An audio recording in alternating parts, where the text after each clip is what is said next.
31 जनवरी 2025 को माननीय राज्यपाल महोदय हमारे बीच पधारे और 8 करोड़ राजस्थानियों की सुख और समृद्धि की कामना के साथ उन्होंने इस पवित्र सदन में अपना अभिभाषण पेश किया। हम उनका बहुत बहुत आभार प्रकट करते हैं। पिछले 3 दिन से पक्ष और प्रतिपक्ष के माननीय सदस्यों ने अपनी बात रखी है। निश्चित तौर से राजस्थान में औद्योगिक विकास की अपार संभावनाओं को देखते हुए rising Rajasthan global investment summit हमारे यशस्वी मुख्यमंत्री माननीय श्री भजनलाल जी की दूरदर्शी सोच को दर्शाता है। पहले ही साल में समिट का आयोजन करके 35 लाख करोड़ रुपए के निवेश की एक मजबूत बुनियाद रखी गई। निश्चित तौर से 1 साल का ये कार्यकाल हमारी सरकार का बेमिसाल रहा है। हमारा कृषि प्रधान राजस्थान प्रदेश और किसानों को मजबूत करने के लिए हमारी सरकार ने क्रांतिकारी कदम उठाए। राजस्थान की पूर्व मुख्यमंत्री श्रीमती वसुंधरा राजे जी के नेतृत्व में तत्कालीन राज्य सरकार ने पूर्वी राजस्थान को सिंचाई एवं पेयजल उपलब्ध कराने की महत्वाकांक्षी योजना का जो विजन प्रस्तुत किया था, उस ERCP योजना को धरातल पर उतारने का कार्य करके हमारी वर्तमान सरकार ने यह साबित कर दिया है कि हमारी सरकार वादों पर नहीं बल्कि काम करने में विश्वास करती है। माननीय प्रधानमंत्री हमारे देश के यशस्वी नेता आदरणीय नरेंद्र मोदी जी की पहल पर हमारी सरकार हरियाणा तथा राजस्थान के मध्य हुए समझौते के आधार पर सीकर, चूरू और झुंझुनू जिलों में यमुना का पानी लाने की दिशा में आगे बढ़ रही है। माननीय सभापति महोदय, PM किसान सम्मान निधि योजना देश के यशस्वी प्रधानमंत्री आदरणीय नरेंद्र मोदी जी की किसानों के हित में एक शानदार योजना रही।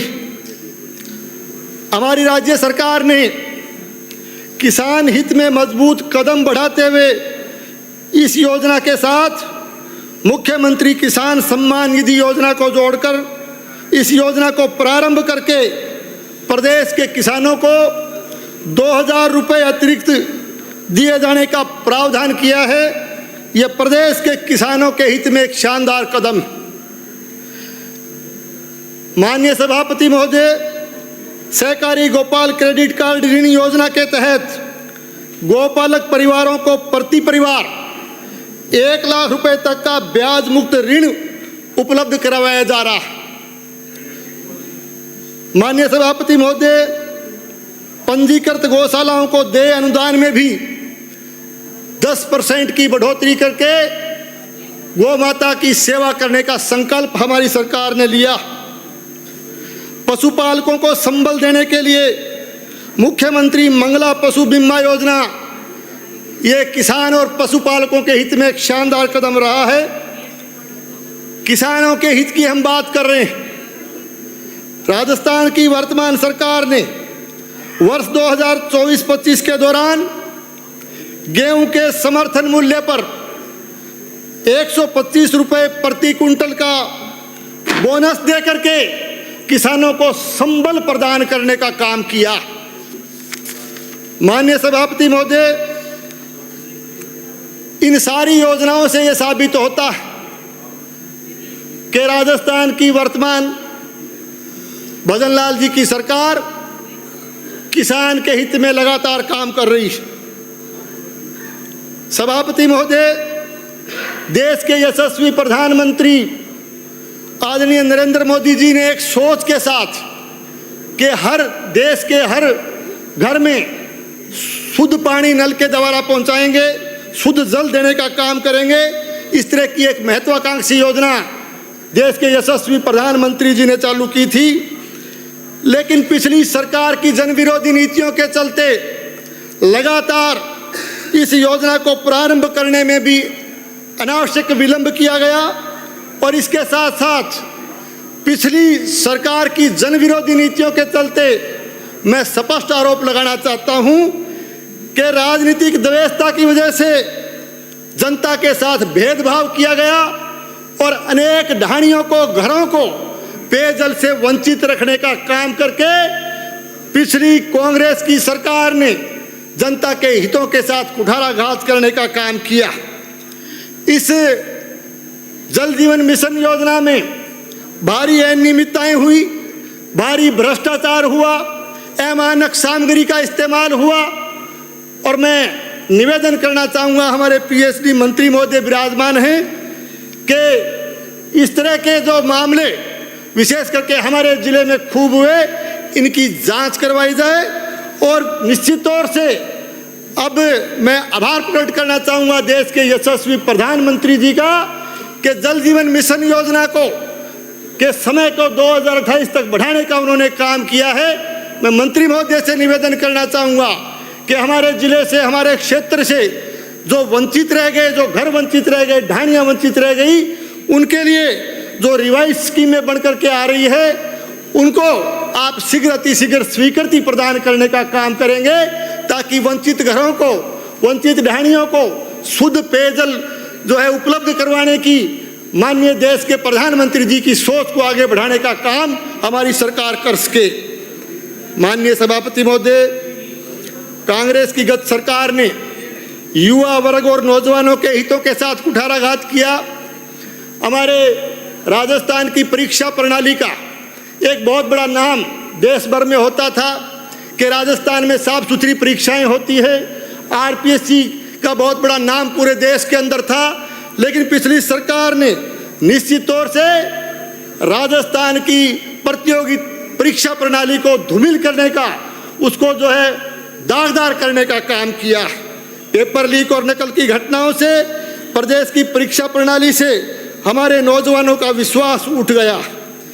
हमारी सरकार ने, वर्तमान सरकार के सख्त निर्णयों से पेपर लीक व नकल माफिया पर अंकुश लगा है।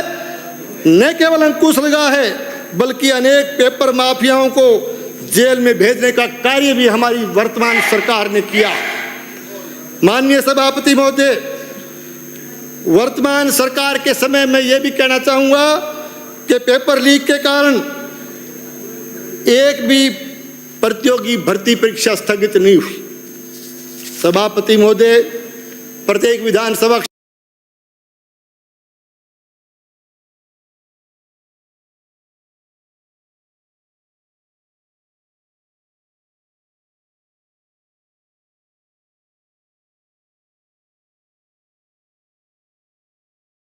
क्षेत्रों को प्रदेश में भूखंड आवंटित कर उनको संबल प्रदान करने का काम किया है। हमारी सरकार ने प्रदेश में 51 राजकीय विद्यालयों का नामकरण अमर शहीदों के नाम पर करके शहीदों के परिवारों का सम्मान किया।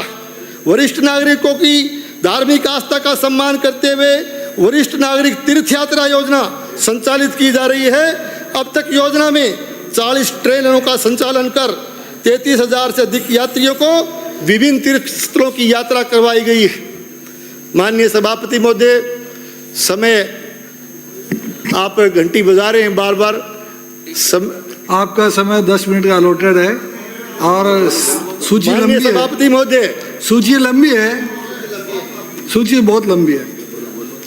माननीय सभापति महोदय, कर्जा माफी के नाम पर, बेरोजगारी भत्ता देने के नाम पर कांग्रेस ने जो है जनता को भ्रमित करके पिछले 5 साल यहाँ शासन किया। और निश्चित तौर से मैं कहना चाहूँगा कि इन्होंने अंग्रेजी माध्यम विद्यालय खोले यहाँ तक ठीक, लेकिन अंग्रेजी माध्यम विद्यालयों के नाम पर हमारे भादरा विधानसभा क्षेत्र में बालिका माध्यमिक विद्यालयों को बंद करने का काम पूर्ववर्ती कांग्रेस की सरकार ने किया। इसकी भी समीक्षा की जानी चाहिए।